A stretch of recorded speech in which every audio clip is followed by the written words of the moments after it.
Hello friends, welcome to Bhoomika kitchen. ನಿಮ್ಮ ಭೂಮಿಕಾ ಸುದರ್ಶನ್. ಹಬ್ಬಗಳು ಸಾಲಾಗಿ ಬರಕ್ಕೆ ಶುರು ಆಯಿತು.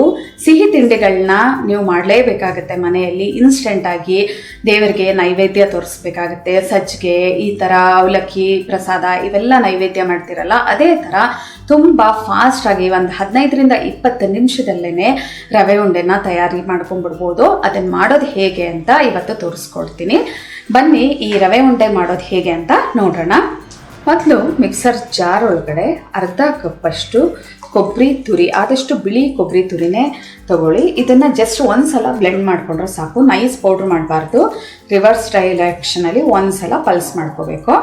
ನೋಡಿ, ಇಷ್ಟು ಈ ಥರ ತರ್ತರಿಯಾಗಾದರೆ ಸಾಕು. ತುಂಬ ಉದ್ದ ತುರಿ ಇದ್ದರೆ ರವೆ ಉಂಡೆ ಕಟ್ಟಬೇಕಾದ್ರೆ ಅದು ತುರಿ ಉದ್ದುದಕ್ಕಿರುತ್ತೆ, ಜೊತೆಗೆ ಬಾಯಿಗೂ ಸಿಗುತ್ತೆ ಅಂದ್ಬಿಟ್ಟು ಈ ಥರ ಮಾಡ್ಕೊಳ್ಳೋದು. ಇದನ್ನು ಒಂದು ಬೌಲ್ಗೆ ಟ್ರಾನ್ಸ್ಫರ್ ಮಾಡ್ಕೊಳ್ತೀನಿ. ಅದೇ ಮಿಕ್ಸರ್ ಜಾರ್ ಒಳಗಡೆ ಅರ್ಧ ಕಪ್ಪಷ್ಟು ಸಕ್ಕರೆ ಹಾಕೊಳ್ತಾ ಇದ್ದೀನಿ. ಸಕ್ಕರೆನೂ ಅಷ್ಟೇ, ತುಂಬ ನೈಸ್ ಪೌಡ್ರ್ ಬೇಡ. ಜಸ್ಟ್ ಒಂದು 2-3 ಸಲ ಬ್ಲೆಂಡ್ ಮಾಡ್ಕೊಳ್ಳೋಣ. ಈ ದಪ್ಪ ಸಕ್ಕರೆ ಇರೋದು ಸ್ವಲ್ಪ ಪುಡಿ ಆದಂಗೆ ಆಗಬೇಕು. ಇಷ್ಟು ತರ್ತರಿಯಾಗಿ ಪುಡಿ ಆದರೆ ಸಾಕು. ಇವಾಗ ಇದನ್ನ ಪಕ್ಕ ಇಟ್ಕೊಂಡು ರವೆ ಹುರ್ಕೊಳ್ಳೋಣ. ಸ್ಟವ್ ಆನ್ ಮಾಡಿಕೊಂಡು ಬಾಣಲೆ ಒಳಗಡೆ 1 ಟೇಬಲ್ ಸ್ಪೂನ್ ತುಪ್ಪ ಹಾಕ್ಕೊಂಡಿದ್ದೀನಿ. ತುಪ್ಪ ಒಂಚೂರು ಚೆನ್ನಾಗಿ ಕರಗ್ತಿದ್ದ ಹಾಗೆ ಲೋ ಫ್ಲೇಮ್ ಮಾಡಿಕೊಂಡು 1 ಟೇಬಲ್ ಸ್ಪೂನ್ ಗೋಡಂಬಿನ ಕಟ್ ಮಾಡಿಬಿಟ್ಟು ಹಾಕ್ಕೊಳ್ತಾ ಇದ್ದೀನಿ. ನೀವು ಬೇಕಾದರೆ ಉದ್ದುದ್ದ ಗೋಡಂಬಿ ಹಾಗೆ ಹಾಕ್ಕೊಂಡು ಫ್ರೈ ಮಾಡ್ಕೋಬೋದು. ಇದು ಲೈಟಾಗಿ ಕಲರ್ ಚೇಂಜ್ ಆಗಬೇಕು, ಅಲ್ಲಿವರೆಗೂ ಇದನ್ನು ಲೋ ಫ್ಲೇಮಲ್ಲೇ ಫ್ರೈ ಮಾಡ್ಕೊಳ್ತೀನಿ. ಒಂಚೂರು ಕಲರ್ ಚೇಂಜ್ ಆಗೋಕ್ಕೆ ಶುರು ಆಗ್ತಿದ್ದ ಹಾಗೆ 2 ಟೇಬಲ್ ಸ್ಪೂನ್ ಅಷ್ಟು ದ್ರಾಕ್ಷಿ, ಈ ದ್ರಾಕ್ಷಿ ದಪ್ಪ ಆಗೋವರೆಗೂ ಲೋ ಫ್ಲೇಮಲ್ಲೇ ಚೆನ್ನಾಗಿ ಫ್ರೈ ಮಾಡ್ಕೊಳ್ಳೋಣ. ದ್ರಾಕ್ಷಿ ಎಲ್ಲ ಚೆನ್ನಾಗಿ ದಪ್ಪ ಆಗ್ತಿದ್ದ ಹಾಗೆ ಸ್ಟವ್ ಆಫ್ ಮಾಡಿಕೊಂಡು ಇದನ್ನು ಒಂದು ಬೌಲ್ಗೆ ಟ್ರಾನ್ಸ್ಫರ್ ಮಾಡ್ಕೊಂಡಿರ್ತೀನಿ. ದ್ರಾಕ್ಷಿ ಗೋಡಂಬಿನೆಲ್ಲ ಒಂದು ಬೌಲ್ಗೆ ಎತ್ತಿಟ್ಕೊಂಡಿದ್ದೀನಿ. ಇದಕ್ಕೇನೆ 2 ಟೇಬಲ್ ಸ್ಪೂನ್ ಅಷ್ಟು ತುಪ್ಪ ಹಾಕ್ಕೊಂಡಿದ್ದೀನಿ. ಈ ತುಪ್ಪದಲ್ಲಿ ರವೆನ ಹುರ್ಕೊಳ್ಳೋಣ. ನಾನಿಲ್ಲಿ 1 ಕಪ್ಪಷ್ಟು ಚಿರೋಟಿ ರವೆ ಹಾಕೊಳ್ತಾ ಇದ್ದೀನಿ. ಈ ಚಿರೋಟಿ ರವೆನ ಮಾತ್ರ ಸಣ್ಣ ಉರಿಯಲ್ಲೇ ಹುರ್ಕೋಬೇಕು. ಮಿನಿಮಮ್ ಒಂದು 5-6 ನಿಮಿಷನಾದರೂ ಬೇಕಾಗುತ್ತೆ. ಲೈಟಾಗಿ ಘಮ ಬರೋಕ್ಕೆ ಶುರು ಆಗಬೇಕು. ಕಲರ್ ಕೂಡ ಲೈಟಾಗಿ ಚೇಂಜ್ ಆಗೋಕ್ಕೆ ಶುರು ಆಗುತ್ತೆ. ಅಲ್ಲಿವರೆಗೂ ಚೆನ್ನಾಗಿ ಇದನ್ನು ಫ್ರೈ ಮಾಡ್ಕೋಬೇಕು. 5ರಿಂದ 6 ನಿಮಿಷನೇ ಲೋ ಫ್ಲೇಮಲ್ಲಿ ಚೆನ್ನಾಗಿ ಇದನ್ನು ಫ್ರೈ ಮಾಡ್ಕೊಂಡಿದ್ದೀನಿ. ಇವಾಗ ನಾನೇನು ಆವಾಗಲೇ ಒಂಚೂರು ಪುಡಿ ಮಾಡಿ ಇಟ್ಕೊಂಡಿದ್ನಲ್ಲ ಕೊಬ್ಬರಿ, ಅದನ್ನು ಹಾಕ್ಕೊಳ್ತಾ ಇದ್ದೀನಿ. ಈ ಜಾಗದಲ್ಲಿ ನೀವು ಡೆಸಿಕೇಟೆಡ್ ಕೋಕೋನಟ್ ಕೂಡ ಹಾಕೋಬೋದು. ಈ ಕೊಬ್ಬರಿನೂ ಒಂಚೂರು ಘಮ ಬರೋವರೆಗೂ ಫ್ರೈ ಮಾಡ್ಕೊಳ್ಳೋಣ. ಅದಕ್ಕೆ ಲೈಟಾಗಿ ಘಮ ಬರೋವರೆಗೂ ಫ್ರೈ ಮಾಡ್ಕೊಳ್ಳಿ ಅಂದಿತ್ತು. ಇವಾಗ ಎರಡನ್ನೂ ಸೇರಿಸಿ ಫ್ರೈ ಮಾಡಿಕೊಂಡ್ರೆ ಚೆನ್ನಾಗಿ ಈವನಾಗಿ ಫ್ರೈ ಆಗಿರುತ್ತೆ. ಕೊಬ್ಬರಿದು ಕೂಡ ಒಳ್ಳೆ ಘಮ ಬರ್ತಾ ಇದೆ. ಇದನ್ನು ಒಂದು 2 ನಿಮಿಷ ಫ್ರೈ ಮಾಡ್ಕೊಂಡಿದ್ದೀನಿ. ಇವಾಗ ಸಕ್ಕರೆನ ಪುಡಿ ಮಾಡಿ ಇಟ್ಕೊಂಡಿದ್ನಲ್ಲ, ಅದನ್ನು ಹಾಕ್ಕೊಳ್ತಾ ಇದ್ದೀನಿ. ಈ ಸಕ್ಕರೆ ಪುಡಿ ಹಾಕ್ಕೊಂಡು ಈವನ್ನಾಗಿ ಚೆನ್ನಾಗಿ ಮಿಕ್ಸ್ ಮಾಡ್ಕೊಳ್ಳೋಣ. ನೀವೇನಾದರೂ ಸಕ್ಕರೆನ ಪುಡಿ ಮಾಡ್ಕೊಳ್ತೆ ಹಾಗೆ ಹಾಕೊಂಡ್ರೆ ಬಾಯಿಗೆ ಹಾಗೆ ಸಕ್ಕರೆ ಹರಳುಗಳು ಹಾಗಾಗಿ ಸಿಗ್ತಾ ಇರುತ್ತೆ. ಅದಕ್ಕೋಸ್ಕರ ಲೈಟಾಗಿ ಬ್ಲೆಂಡ್ ಮಾಡ್ಕೊಂಡು ಹಾಕ್ಕೋಬೇಕು. ನೋಡಿ, ಇದನ್ನು ಚೆನ್ನಾಗಿ ಈ ಥರ ಮಿಕ್ಸ್ ಮಾಡ್ಕೊಳ್ತೀನಿ. ಸಕ್ಕರೆ ಹಾಕ್ಕೊಂಡು ಚೆನ್ನಾಗಿ ಮಿಕ್ಸ್ ಮಾಡ್ಕೊಂಡಿದ್ದೀನಿ.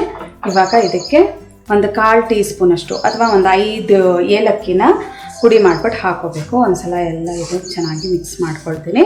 ಇವಾಗ ಇದಕ್ಕೆ ಒಂದು 1/4 ಕಪ್ಪಷ್ಟು ಹಾಲನ್ನ ಹಾಕ್ಕೊಂಡು ಮಿಕ್ಸ್ ಮಾಡ್ಕೊಳ್ಳೋಣ. ಕಾಯಿಸಿ ಆರಿಸಿರೋ ಅಂಥ ಹಾಲು ನಿಧಾನವಾಗಿ ಮಿಕ್ಸ್ ಮಾಡ್ಕೊಂಡು ಹಾಕೋಬೇಕು. ಗಂಟಾಗುತ್ತೆ ಅಂತ ಟೆನ್ಷನ್ ಬೇಡ. ಲೋ ಫ್ಲೇಮಲ್ಲೇ ಇರಲಿ. ನೋಡಿ, ಎಲ್ಲ ಚೆನ್ನಾಗಿ ಮಿಕ್ಸ್ ಮಾಡ್ಕೊಂಡಿದ್ದೀನಿ. ಹೀಗೆ ಮಿಕ್ಸ್ ಮಾಡ್ತಾ ಇರಬೇಕಾದ್ರೆ ಹೀಗೆ ಅದು ಕೆಳಗಡೆ ತಳ ಬಿಟ್ಟು ಬರಬೇಕು. ಇವಾಗ ಒಂದು ಲಿಡ್ ಕ್ಲೋಸ್ ಮಾಡಿಕೊಂಡು ಸ್ಟವ್ ಆಫ್ ಮಾಡ್ತೀನಿ. ಈ ರವೆ ಎಲ್ಲ ಚೆನ್ನಾಗಿ ಅರಳ್ಕೊಳ್ಳಿ, ಜೊತೆಗೆ ಸಾಫ್ಟ್ ಆಗುತ್ತೆ. ದ್ರಾಕ್ಷಿ ಗೋಡಂಬಿ ಬೇಕಾದರೆ ನೀವು ಈ ಟೈಮಲ್ಲೇ ಹಾಕಿ ಮಿಕ್ಸ್ ಮಾಡ್ಕೋಬೋದು. ನಾನು ಕಟ್ಟ ಟೈಮಲ್ಲಿ ಹಾಕ್ಕೊಳ್ತೀನಿ. 10 ನಿಮಿಷ ಹಾಗೆ ಬಿಟ್ಬಿಟ್ಟಿದ್ದೆ. ಮುಟ್ಟೋಷ್ಟು ಬಿಸಿ ಇದೆ, ಬೆಚ್ಚಗಿದೆ. ಇವಾಗ ಇದಕ್ಕೆ ದ್ರಾಕ್ಷಿ ಗೋಡಂಬಿ ಹಾಕ್ಕೊಂಡು ಒಂದ್ಸಲ ಎಲ್ಲ ಚೆನ್ನಾಗಿ ಮಿಕ್ಸ್ ಮಾಡ್ಕೊಳ್ತೀನಿ. ನೋಡಿ, ಈ ಥರ ಎಲ್ಲ ಚೆನ್ನಾಗಿ ಮಿಕ್ಸ್ ಮಾಡ್ಕೊಳ್ತೀವಿ. ಹಾಗೆ ನೀವು ಒಂಚೂರು ಹಾಲನ್ನು ಕೈಯಾದರೂ ಮಾಡ್ಕೋಬೋದು. ಇಲ್ಲ ಅಂದರೆ ಈ ಥರ ತುಪ್ಪನಾದರೂ ಹೀಗೆ ಕೈಗೆ ಹತ್ಕೊಂಡು ಹಿಂಗೆ ಕಟ್ಟೋದ್ರಿಂದ ಆ ರವೆ ಉಂಡೆ ಟೇಸ್ಟು ತುಂಬ ಚೆನ್ನಾಗಿರುತ್ತೆ. ಒಳ್ಳೆ ಫ್ಲೇವರ್ ಇರುತ್ತೆ, ತುಪ್ಪದ ಫ್ಲೇವರು, ಏಲಕ್ಕಿ ತುಪ್ಪದ್ದು ಈ ಥರ ಫ್ಲೇವರು.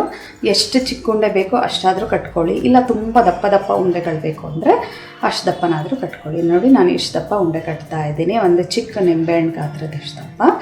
ಕ್ಲೀನಾಗಿ ಹಿಂಗಂತಾನೆ ಇದ್ದರೆ ರೌಂಡ್ ಆಗುತ್ತೆ. ಈಗ ಒಂದು ಪ್ಲೇಟ್ಗೆ ಜೋಡಿಸ್ಕೊಳ್ತೀನಿ. ಇದೇ ಥರ ಎಲ್ಲ ಉಂಡೆಗಳನ್ನು ಕಟ್ಕೊಳ್ತೀನಿ. ಬಿಸಿ ಬಿಸಿ ರವೆ ಉಂಡೆ ರೆಡಿ ಆಯ್ತು ನೋಡಿ. ಒಂದು 15ರಿಂದ 20 ನಿಮಿಷದೊಳಗೆಲ್ಲ ರವೆ ಉಂಡೆ ರೆಡಿ ಆಗೋಗುತ್ತೆ. ಈ ಮೆಥಡಲ್ಲಿ ಮಾಡಿದ್ರೆ ನೀವು ದಪ್ಪ ರವೆಯಲ್ಲೂ ಮಾಡ್ಕೋಬೋದು, ಮೀಡಿಯಮ್ ರವೆಯಲ್ಲೂ. ಆದರೆ ಅದು ಮಾಡುವಂಥ ಮೆಥಡು ಸ್ವಲ್ಪ ಚೇಂಜು, ಟೇಸ್ಟ್ ಕೂಡ ಕಂಪ್ಲೀಟ್ ಚೇಂಜ್ ಆಗಿರುತ್ತೆ. ಈ ರವೆ ಉಂಡೆ ಅಂತೂ ಚಿರೋಟಿ ರವೆಯಲ್ಲಿ ಮಾಡ್ತೀವಲ್ಲ, ಬಾಯಿಗೆ ಹಾಕೊಳ್ತಿದ್ದ ಹಾಗೆ ಕರ್ಗೋಗ್ಬಿಡುತ್ತೆ. ಆ ತುಪ್ಪದ ಫ್ಲೇವರು ಜೊತೆಗೆ ಹಾಲಾಗಿ ಮಾಡಿರ್ತೀವಿ ನೋಡಿ, ಒಳ್ಳೆ ಟೇಸ್ಟ್ ಇರುತ್ತೆ, ಸಕ್ಕದಾಗಿರುತ್ತೆ. ಈ ವರಮಹಾಲಕ್ಷ್ಮಿ ಹಬ್ಬಕ್ಕೆ ನೀವು ಈ ರವೆ ಉಂಡೆ ಮಾಡಿ ಬಂದವ್ರಿಗೆಲ್ಲರಿಗೂ ಕೊಡಿ. ಜೊತೆಗೆ ಹೇಗಿದೆ ಅಂತ ನನಗೆ ಕಮೆಂಟ್ ಬಾಕ್ಸಲ್ಲಿ ತಿಳಿಸಿ. ನೋಡಿದ್ರಲ್ಲ, ತುಂಬ ಈಸಿಯಾಗಿ ಸಿಂಪಲ್ಲಾಗಿ ಈ ರವೆ ಉಂಡೆ ಮಾಡ್ಕೋಬೋದು ಅಲ್ವಾ. ನಿಮಗೇನಾದರೂ ಉಂಡೆ ಕಟ್ಟೋ ಟೈಮಲ್ಲಿ ಸ್ವಲ್ಪ ತುಂಬ ಹುಡುಡಿ ಆಗೋಯ್ತು, ಉಂಡೆ ಬರ್ತಾನೇ ಇಲ್ಲ ಅಂತ ಅಂದರೆ ಟೆನ್ಷನ್ ಬೇಡ. ಒಂದು 2-3 ಟೇಬಲ್ ಸ್ಪೂನ್ ಅಷ್ಟು ಹಾಲನ್ನ ಹಾಕ್ಕೊಂಡು ಲೈಟಾಗಿ ಬಿಸಿ ಮಾಡ್ತಿದ್ದ ಹಾಗೆ ಅದು ಸಾಫ್ಟ್ ಆಗುತ್ತೆ. ನಿಮಗೆ ಕ್ಲೀನಾಗಿ ಉಂಡೆ ಕಟ್ಕೋಬೋದು. ಆವಾಗ ಇದು ಈ ಥರ ರವೆ ಉಂಡೆ ಮಾಡಿ ನನಗೆ ಹೇಗಿದೆ ಅಂತ ಕಮೆಂಟ್ ಬಾಕ್ಸಲ್ಲಿ ತಿಳಿಸೋದನ್ನು ಮಾತ್ರ ಮರಿಬೇಡಿ. ಇವತ್ತಿನ ಈ ರೆಸಿಪಿ ನಿಮಗೆ ಇಷ್ಟ ಆಗಿದ್ರೆ ಲೈಕ್ ಮಾಡಿ, ಶೇರ್ ಮಾಡಿ. ಯಾರೆಲ್ಲ ಇನ್ನೂ ಭೂಮಿಕಾ ಕಿಚನ್ಗೆ ಸಬ್ಸ್ಕ್ರೈಬ್ ಆಗಿಲ್ಲ, ದಯವಿಟ್ಟು ಸಬ್ಸ್ಕ್ರೈಬ್ ಆಗಿ. Thanks for watching.